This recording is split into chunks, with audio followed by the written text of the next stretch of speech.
ఏంది గోపన్న, మళ్ళీ ఏదో ఉద్యమాల పోస్ట్ అంటిస్తున్నట్టున్నావు? ఇంకా ఉద్యమాలు ఎందుకు తమ్ముడు?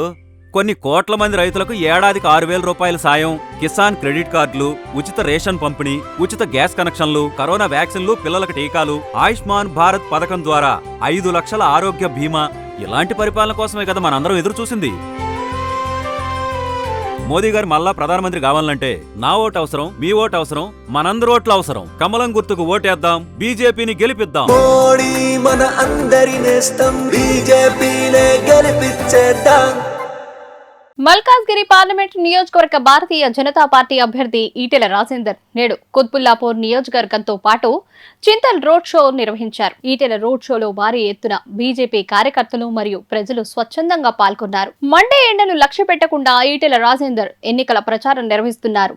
రోడ్ షోలో ఈటెల రాజేందర్ మాట్లాడుతూ కేంద్రంలో మరోసారి ప్రధానిగా మోడీ ప్రమాణ స్వీకారం చేయడం ఖాయమంటూ ధీమా వ్యక్తం చేశారు. దేశం అభివృద్ధిలో దూసుకుపోవాలి అంటే ఖచ్చితంగా ప్రధానిగా నరేంద్ర మోదీ మళ్లీ ఎన్నిక అవ్వాల్సిందిగా ఈటెల వ్యాఖ్యలు చేశారు. రేవంత్ రెడ్డి పాలనపై ఈటెల తీవ్ర స్థాయిలో విమర్శలు గుప్పించాడు.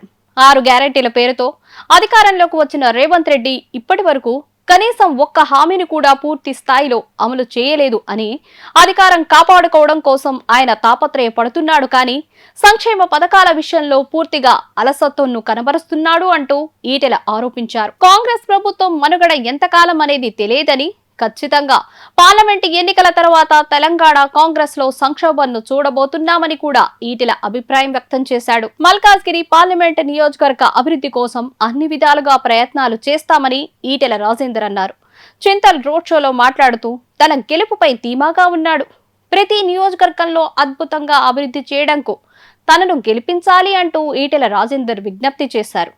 రేవంత్ రెడ్డి సర్కార్పై ఉన్న వ్యతిరేకత నేపథ్యంలో ఈటెల రాజేందర్ తీవ్ర స్థాయిలో విమర్శలు చేశాడు.